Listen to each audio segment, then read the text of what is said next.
There was a lawyer once. His name was Francis Scott Key. He penned a song that I'm sure you're aware of. You've seen it. It's in most hymnals throughout our churches. It's called the national anthem. It is our song as an American. We go, however, to a ball game. We stand in our church services and we sing the words of that song, and they float over our minds and our lips, and we don't even realize what we're singing. Most of us have memorized it as a child, but we've never really thought about what it means. Let me tell you a story. Francis Scott Key was a lawyer in Baltimore. The colonies were engaged in vicious conflict with the mother country, Britain. Because of this conflict and the protractedness of it, they had accumulated prisoners on both sides. The American colonies had prisoners and the British had prisoners. And the American government initiated a move. They went to the British and they said, let us negotiate for the release of these prisoners. They said, we want to send a man out to discuss this with you. They were holding the American prisoners in boats about 1,000 yards offshore. And they said, we want to send a man by the name of Francis Scott Key. He will come out and negotiate to see if we can make a mutual exchange. On the appointed day, in a rowboat, he went out to this boat and he negotiated with the British officials. And they reached a conclusion that men could be exchanged on a one-for-one basis. Francis Scott Key, jubilant with the fact that he'd been successful, went down below in the boats, and what he found was a cargo hold full of humanity, men. And he said, men, I've got news for you tonight. You're free. He said, tonight I have negotiated successfully your return to the colonies. He said, you'll be taken out of this boat, out of this filth, out of your chains. As he went back up on board to arrange for their passage to the shore, the admiral came and he said, we have a slight problem. He said, we will still honor our commitment to release these men, but it'll be merely academic after tonight. It won't matter. And Francis Scott Key said, what do you mean? He said, well, Mr. Key, he said, tonight we have laid an ultimatum upon the colonies. Your people will either capitulate and lay down the colors of that flag that you think so much of, or you see that fort right over there, Fort Henry? He said, we're going to remove it from the face of the earth. He said, how are you going to do that? He said, if you will, scan the horizon of the sea. And as he looked, he could see hundreds of little dots. And he said, that's the entire British war fleet. He said, all of the gunpowder, all of the armament is being called upon to demolish that fort. It will be here within striking distance in a matter of about 2.5 hours. He said, the war is over. These men would be free anyway. He said, you can't shell that fort. He said, that's a large fort. He said, it's full of women and children. He says, it's predominantly not a military fort. He said, don't worry about it. They said, we've left them a way out. And he said, what's that? He said, do you see that flag way up on the rampart? He said, we have told them that if they will lower that flag, the shelling will stop immediately. And we'll know that they've surrendered, and you'll now be under British rule. Francis Scott Key went down below and told the men what was about to happen. And they said, how many ships? He said, hundreds. The ships got closer. Francis Scott Key went back up on top and he said, men, I'll shout down to you what's going on as we watch. As twilight began to fall, and as the haze hung over the ocean as it does at sunset, suddenly the British war fleet unleashed. He says the sound was deafening. There were so many guns that there were no reliefs. He said it was absolutely impossible to talk or hear. He said suddenly the sky, although dark, was suddenly lit. And he says from down below, all he could hear the men, the prisoners, saying was, tell us where the flag is. What have they done with the flag? Is the flag still flying over the rampart? Tell us. 1 hour, 2 hours, 3 hours into the shelling. Every time the bomb would explode and it would be close to the flag, they could see the flag in the illuminated red glare of that bomb. And Francis Scott Key would report down to the men below, it's still up. It's not down. The admiral came and he said, "Your people are insane." He said, "What's the matter with them?" He said, "Don't they understand this is an impossible situation?"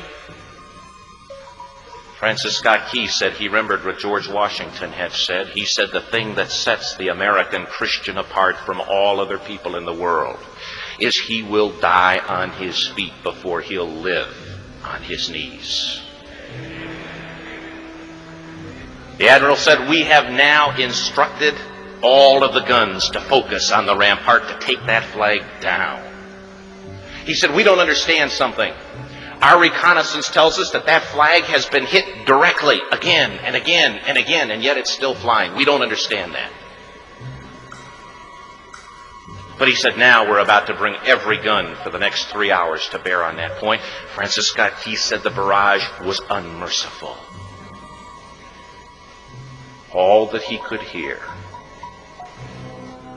was the men down below praying. The prayer, "God, keep that flag flying where we last saw it." Sunrise came. He said there was a heavy mist hanging over the land, but the rampart was tall enough. There stood the flag, completely nondescript, in shreds. The flagpole itself was at a crazy angle, but the flag was still at the top. Francis Scott Key went aboard and immediately went into Fort Henry to see what had happened. And what he'd found had happened was that that flagpole and that flag had suffered repetitious direct hits. And when it had fallen, but men, fathers, who knew what it meant for that flag to be on the ground, although knowing that all of the British guns were trained on it, walked over and held it up humanly until they died. Their bodies were removed and others took their place. Francis Scott Key said what held that flagpole in place at that unusual angle were patriots' bodies. He penned the song, "Oh, say can you see by the dawn's early light what so proudly we hailed at the twilight's last gleaming? Or the rocket's red glare, the bombs bursting in air, gave proof through the night that the flag was still there. Oh, say, does that star-spangled banner yet fly and wave o'er the land of the free and the home of the brave?" The debt was demanded. The price, it was paid. Oh, say, can you see by the dawn's early light what so proudly we hailed at the twilight's last gleaming, whose broad stripes and bright stars through the perilous fight o'er the ramparts we watched were so gallantly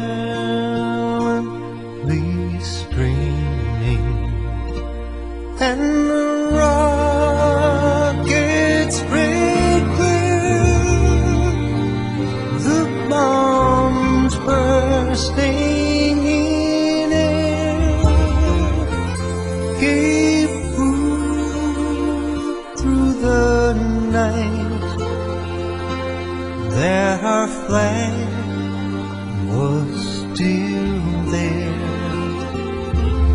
Oh, say does that star-spangled banner yet wave o'er the land of the free and the home of the brave? Oh, say, does that star-spangled banner yet wave